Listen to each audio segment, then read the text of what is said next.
প্রধানমন্ত্রী তারেক রহমানের সফরের অপেক্ষায় ভারত। তবে আসন্ন ব্রিক্স সম্মেলনে তারা যোগ দেওয়ার বিষয়টি ব্যক্তিগত সিদ্ধান্তের বিষয়, এমনটাই মনে করেন ভারতীয় হাই কমিশনার দীনেশ ত্রিবেদী।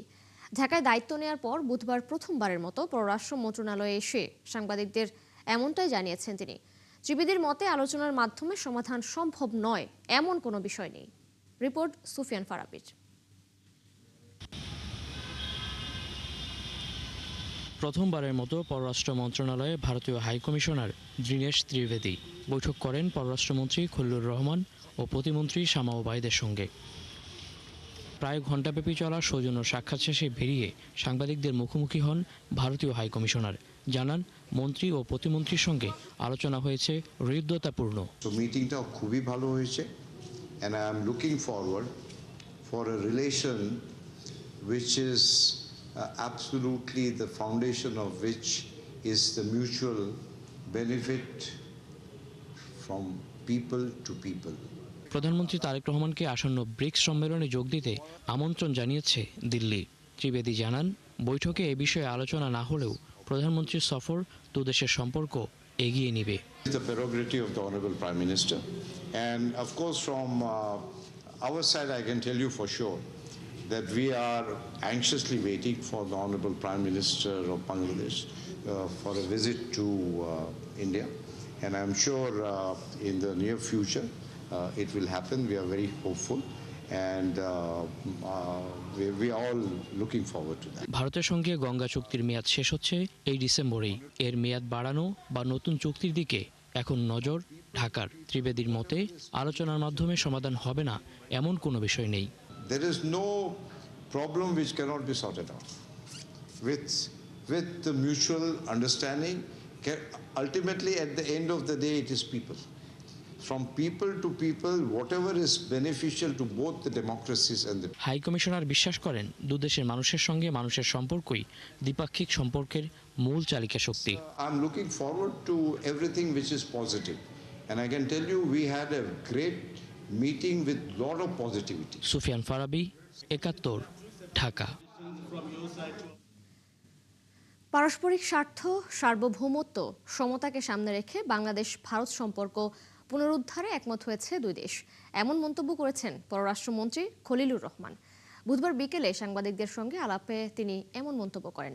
আজ যুক্তরাষ্ট্রের প্রেসিডেন্টের মধ্যে ও দক্ষিণ এশিয়া বিষয়ক বিশেষ দূত সার্জিও গোরের বাংলাদেশ সফর প্রসঙ্গে এক প্রশ্নের জবাবে পররাষ্ট্রমন্ত্রী বলেন, একটি দেশের সঙ্গে সম্পর্ক জোরদার করার অর্থ অন্য কোনো দেশের সঙ্গে সম্পর্ক খারাপ করা নয়। জাতীয় স্বার্থের ভিত্তিতেই বাংলাদেশ সব অংশীদার দেশের সঙ্গে সম্পর্ক এগিয়ে নিচ্ছে বলেও জানান তিনি।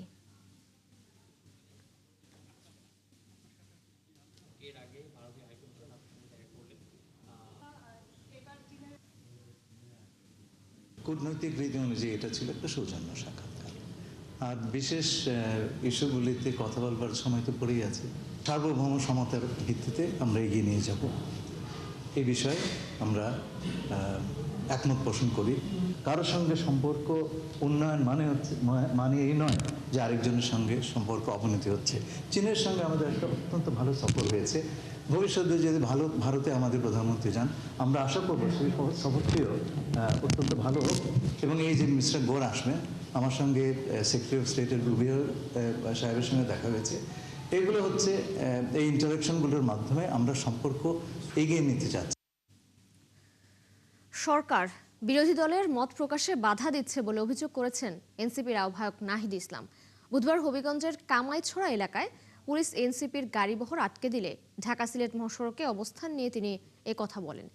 নাহিদ বলেন, পুলিশকে নিজেদের নিরপেক্ষ প্রমাণ করতে হলে অবশ্যই ঘটনাগুলোর সুষ্ঠু বিচার করতে হবে।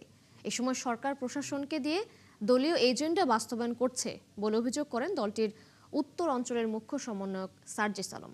পরে মঙ্গলবারের হামলার ঘটনায় এনসিপি নেতারা কামাইছড়া পুলিশ ফাঁড়িতে বসে অনলাইনে মামলা দায়ের করেন। এরপর তারা মৌলভীবাজার ফিরে যান। এর আগে বিকেল 4:30টার দিকে শ্রীমঙ্গলের চাকন্যা এলাকায় এনসিপির গাড়িবহর আটকে দেয় পুলিশ। প্রায় আধা ঘন্টা পর বিকেল 5টার দিকে হবিগঞ্জের উদ্দেশ্যে আবারও যাত্রা করেন তারা। তবে বাহুবল উপজেলার কামাইছড়ায় আবারও তাদের আটকে দেওয়া হয়। এনসিপির মুখ্য সমন্বয়ক নাসিরউদ্দিন পাটোয়ারি সহ নেতারা সেখানে উপস্থিত ছিলেন।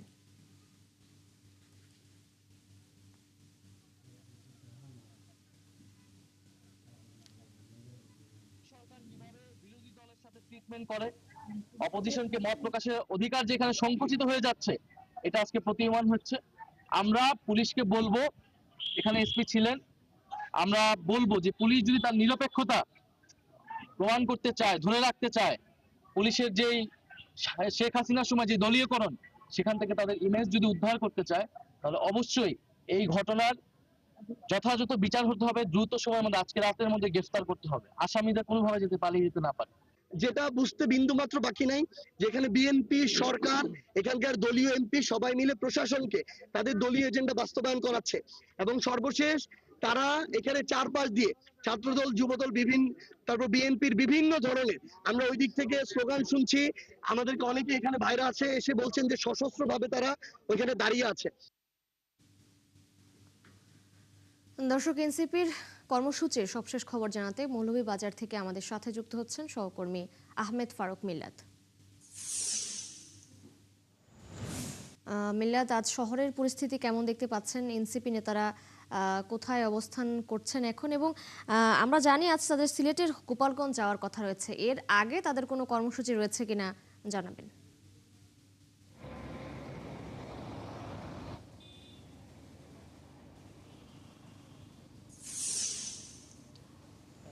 আপনাকে ধন্যবাদ। আজকে এনসিপি যে নেতৃবৃন্দ তারা মৌলভীবাজারের সার্কিট হাউসে অবস্থান করছেন এবং তারা সকাল 10টার ভিতরে সিলেটের গোলাপগঞ্জের উদ্দেশ্যে তারা রওনা দিবেন। আপনি জানেন যে গতকালকে দিনভর আমি হবিগঞ্জে কাভার করেছি এবং হবিগঞ্জ তারা মূলত যারা রওনা দিয়েছিলেন তাদের এর আগের দিনের যে সংঘর্ষের ঘটনা, তারা একটি বিক্ষোভ সমাবেশ করার কথা ছিল, কিন্তু তারা শ্রীমঙ্গল থেকে রওনা দিয়ে এই কামাইছড়া, মুসাই, রশিদপুর সহ 4টি জায়গায় তারা প্রতিবন্ধকতায় পড়েন এবং বিপুল সংখ্যক পুলিশ, পিবিএন এবং বিজিবিও ছিল।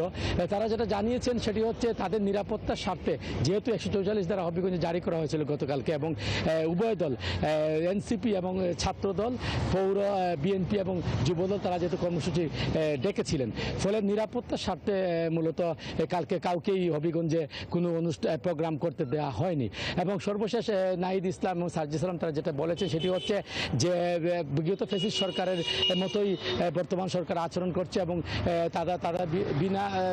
তাদেরকে কোনো ধরনের উস্কানি ছাড়াই তাদের উপরে হামলা করা হয়, কিন্তু ছাত্রদল সেটি অস্বীকার করেছে।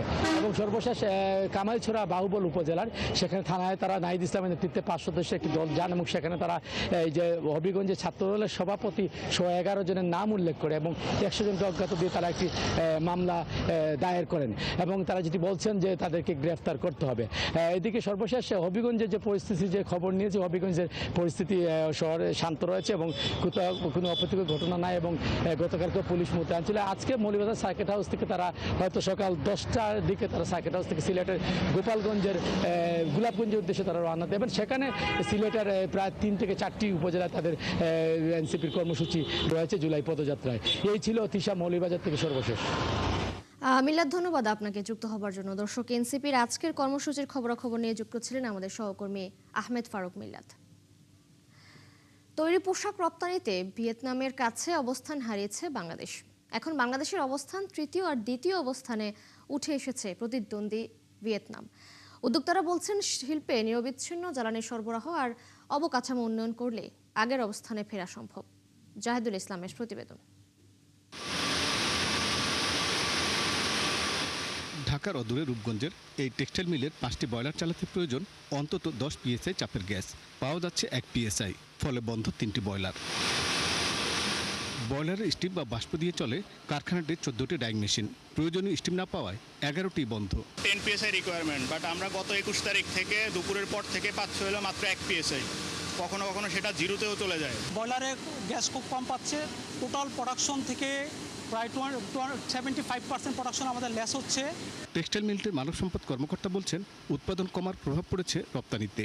এই অবস্থা চলতে থাকলে আমাদের বিজনেস করাটা সত্যিই খুব কঠিন হবে। ওয়ার্কার তো প্রতিনিয়তই তাদের কাজ করার জন্যই আসে, কিন্তু যেহেতু বয়লার অফ থাকে, জেনারেটর অফ থাকে, এই অবস্থায় তাদের মেশিন চালানো সম্ভব হয় না, তাদেরকে বসিয়ে রাখতে হয়। বিজিএমই এর সাবেক সভাপতি বলছেন এসব সমস্যার কারণেই বছরের মাঝামাঝি সময়ে রপ্তানি বাজারে দ্বিতীয় স্থান থেকে নেমে গেছে বাংলাদেশ। ইউরোপিয়ান ইউনিয়নে আমাদের 4 মাসের মধ্যেই নেগেটিভ এক্সপোর্ট হয়েছে 1.4 বিলিয়ন, আর ভিয়েতনামের কিন্তু সমান সমান আছে। $1.5 বিলিয়ন কিন্তু এখানে অলরেডি আমরা মাইনাসে চলে গেছে। ইউএসএ তো একই অবস্থা, আমাদের নেগেটিভ হয়েছে, ভিয়েতনামের কিন্তু নেগেটিভ হয়নি। সেকেন্ড থেকে আমরা থার্ডে চলে গেছি। বিশ্ব বাণিজ্য সংস্থার প্রতিবেদনও বলছে অবনমন হলেও পোশাক রপ্তানিতে বাংলাদেশ এবং ভিয়েতনামের অবস্থান প্রায় সমান। গ্যাসের চাপ কম, তাই টেক্সটাইল মিল চলছে উৎপাদন সক্ষমতা কমিয়ে। এখান থেকে কাপড় নিয়ে গার্মেন্টস মালিকরা তৈরি পোশাক রপ্তানি করেন। তারা বলছেন পরিস্থিতি এমন থেকেছে কাঁচামালের অভাবে ক্রয়দেশ নিতেই ভয় পাচ্ছেন। তবে এরই মধ্যে কিছু কারখানা জাতীয় গ্রিডের নির্ভরতা কমিয়েছে, বিকল্পভাবে সৌরবিদ্যুতের মাধ্যমে জ্বালানি সমস্যা সমাধানের চেষ্টা করছে। গ্রিডের উপরে নির্ভর করলে যে কোনো সময় সমস্যা হতে পারে। 17% ইউটিলিটি তৈরি করি আমাদের সোলারের মাধ্যমে। ইউটিলিটি কস্ট বেশি হলে এই মুহূর্তে বিজনেস করা খুবই সমস্যা। অর্থনীতিবিদরা বলছেন রপ্তানির অবস্থান ধরে রাখতে জ্বালানি সমস্যা সমাধান করতে হবে দ্রুত সময়ে। কিন্তু দীর্ঘমেয়াদে যদি আমি রপ্তানির জন্য নতুন বিনিয়োগ চাই, তাহলে অবকাঠামো এবং যে প্রাতিষ্ঠানিক সুবিধাগুলো আমরা আছে একটা নতুন বিনিয়োগের জন্য, সেইগুলোর ব্যাপারে আমাদের বায়ারকে, আমার যারা ইনভেস্টর আছেন তাদেরকে আমার এক ধরনের কনফিডেন্স দিতে হবে। এর আগে 2009 এবং করোনাকালীন 2021 সালেও পোশাক রপ্তানিতে তৃতীয় অবস্থানে নেমে যায় বাংলাদেশ। জাহিদুল ইসলাম, 71, ঢাকা। দক্ষিণ আফ্রিকার কুইন্সটাউনের আগুনে 6 বাংলাদেশের মৃত্যুর একদিন পরও হাহাকার থামেনি নারায়ণগঞ্জের আলিরটেক ক্রুকের চর এলাকায়। প্রিয়জনের মরদেহ দেশে আনার অপেক্ষায় দিন গুনছেন পরিবারের সদস্যরা। শোকের ছায়া নেমেছে পুরো এলাকা জুড়ে। এ বিষয়ে নারায়ণগঞ্জ 4 আসনের সংসদ সদস্য জানান, মৃতদেহ দেশে আনতে নেওয়া হবে প্রয়োজনীয় উদ্যোগ। হাবিবুর রহমানের তথ্য ছবিতে প্রতিবেদন। দক্ষিণ আফ্রিকার কুইন্সটাউনের আগুনে নিহত 6 বাংলাদেশের পরিবারের সদস্যরা জানান, নিহতদের অনেকেই ছিলেন পরিবারের একমাত্র উপার্জনক্ষম ব্যক্তি। তাদের পাঠানো অর্থেই চলত সংসার, সন্তানদের লেখাপড়া এবং বৃদ্ধ বাবা মায়ের চিকিৎসা। হঠাৎ এমন মৃত্যুতে শুধু প্রিয়জন হারানোর বেদনাই নয়, অনিশ্চয়তায় পড়েছে প্রত্যেকের পরিবার। ভবিষ্যৎ নিয়ে চরম দুশ্চিন্তায় দিন কাটছে তাদের। একমাত্র উপার্জনক্ষম ব্যক্তি ছিলেন, কিন্তু এই মুহূর্তে ওদের মৃত্যু পরিবার মেনে নিতে পারতেছে না, সহ আমরা এলাকাবাসী কেউ মেনে নিতে পারতেছে। 1 টাকা দিয়ে আয় দিয়ে এটি দিয়ে সংসার মুখারি, আবার 2-3টা বই এটি দিয়ে গুছার কথা আর কি চলে। সরকার যদি আর্থিক সহযোগিতা করে ফ্যামিলিগুলো একটু ভালো চলতে পারবে। এখন ফ্যামিলি দেখার মতো আর কেউ নেই। এখন সরকারের কাছে আকুল আবেদন যে ওনার লাশটা দেশের মাটিতে যে দাফন করতে পারে। 3টা ভাই একটা ভাই মানে বিদেশে আজকে 11 বছর চলছে। এ বিষয়ে নারায়ণগঞ্জ 4 আসনের সংসদ সদস্য জানান, সরকার এবং সংশ্লিষ্ট কর্তৃপক্ষের সঙ্গে যোগাযোগ করে দ্রুত মৃতদেহ দেশে আনা এবং ক্ষতিগ্রস্ত পরিবারগুলোর পাশে দাঁড়ানোর জন্য প্রয়োজনীয় উদ্যোগ নেওয়া হবে। আমাদের পক্ষ থেকে যেটা হচ্ছে রাষ্ট্রীয়ভাবে লাশ আনার জন্য যতটুকু দ্রুততার সহিত করা যায়। একজন আহত আছেন চিকিৎসাধীন, তার চিকিৎসা কিভাবে আরো সুন্দরভাবে করা যায়। এরপরে হচ্ছে প্রবাসে মারা গেলে তাদের জন্য সরকারের একটা ফান্ড থাকে, ওগুলো কিভাবে দ্রুততার সহিত এখানে ম্যানেজ করে দেওয়া যায়, এই প্রক্রিয়াগুলো আমরা শুরু করেছি। গত মঙ্গলবার রাতে কুইন্সটাউনের আগুনে পুড়ে মারা যান 6 বাংলাদেশি। এদের 5 জনেরই বাড়ি আলিরটেকে। আল ইমরান, 71। সুস্থ সংস্কৃতি বিকাশে দায়িত্বশীল গণমাধ্যমের বিকল্প নেই। সমাজে মানবিক মূল্যবোধ, দেশীয় সংস্কৃতি এবং ইতিবাচক চর্চা ছড়িয়ে দিতে সংবাদ মাধ্যমের ভূমিকা আরও জোরদার করতে হবে। বাংলাদেশ সাংবাদিক জোটের আয়োজনে শিল্পকলা একাডেমিতে সুস্থ ধারার সংস্কৃতি বিকাশে গণমাধ্যমের ভূমিকা বিষয়ে আলোচনা সভায় বক্তারা এসব কথা বলেন। বিস্তারিত মেহেদী হাসানের প্রতিবেদনে। একটি জাতির আত্মপরিচয়, ইতিহাস, ঐতিহ্য, ভাষা, সাহিত্য, শিল্প, সঙ্গীত এবং মূল্যবোধের সম্মিলিত প্রকাশই তার সংস্কৃতি। কিন্তু যদি সংস্কৃতির জায়গায় অপসংস্কৃতি, সহিংসতা, অসহিষ্ণুতা কিংবা বিভ্রান্তি দখল করে নেয়, তবে তার নেতিবাচক প্রভাব সমাজের প্রতিটি স্তরে পড়ে। সাংবাদিক জোটের এই আলোচনা সভায় বক্তারা প্রযুক্তির অপব্যবহার বন্ধ করে তার সুষম ব্যবহারের মাধ্যমে সাংস্কৃতিক ঐতিহ্যকে নতুন প্রজন্মের কাছে তুলে ধরার আহ্বান জানান। আমার মনে হয় সংস্কৃতি কর্মীকে সবসময় দল মতের ঊর্ধ্বে থাকতে হবে। ভালোকে ভালো যেমন বলতে হবে, খারাপকে খারাপ বলার সৎ সাহস থাকতে হবে। আমার মনে হয় সবাইকে শুধু সাংবাদিকতার দায়বদ্ধতা নয়, সুস্থ সংস্কৃতি চর্চার সাংবাদিকতার দায়বদ্ধতা আছে যেমন, তেমনি সাধারণ মানুষেরও দায়বদ্ধতা আছে। যেই সংস্কৃতির চর্চা আমরা এতদিন করে যেই সংস্কৃতিকে লালন করেছি, চর্চা করেছি, সেই সংস্কৃতি যদি ধ্বংস হয়ে যায় এবং আপনারা সাংবাদিক বৃন্দ যদি সেটাকে আমলে না নেন, তাহলে আমার মনে হয় নিজেদের প্রতি অবিচার করবেন, আমাদের প্রতি অবিচার করবেন, বাংলাদেশের প্রতি অবিচার করবেন। বক্তারা আরও বলেন, গণমাধ্যম শুধু সংবাদ পরিবেশনের মাধ্যম নয়, একটি জাতির সংস্কৃতি, মূল্যবোধ ও মানবিক চেতনা গড়ে তোলারও অন্যতম শক্তিশালী হাতিয়ার। তথ্য প্রযুক্তির এই সময়ে অপতথ্য ও অপসংস্কৃতির বিস্তারের মধ্যে দায়িত্বশীল সাংবাদিকতার মাধ্যমে সত্য, নৈতিকতা এবং দেশীয় সংস্কৃতির চর্চা আরও জোরদার করার উপরও গুরুত্ব আরোপ করেন বক্তারা। সংস্কৃতি হতে পারে কিন্তু দুই ধারার, একটা হচ্ছে শুদ্ধ সংস্কৃতি, একটা হচ্ছে অশুদ্ধ সংস্কৃতি। যে শিক্ষকদেরকে আমরা এখনো পা ছুঁয়ে সালাম করি যখন দেখা হয়, সেই শিক্ষকের গলার মধ্যে জুতার মালা পরিয়ে ইউনিভার্সিটি থেকে বের করে দেওয়া হচ্ছে। এটা হচ্ছে একটা অপসংস্কৃতির চর্চা। এটা একটা বিশাল ক্যানভাস। এই ক্যানভাসের সবারই উচিত যে আপনারা সুষ্ঠু এবং সুস্থ সংস্কৃতির চর্চা করুন, তাইলেই আপনাদের মানে আমাদের যে মূল যেটা আমরা অর্জন করতে চাই সেটা আমরা অর্জন করতে পারবো। আমি যা কিছু করছি এটাই কিন্তু সংস্কৃতি। ভালোটুকু ইবাদত আর মন্দটুকু শয়তানের কর্ম।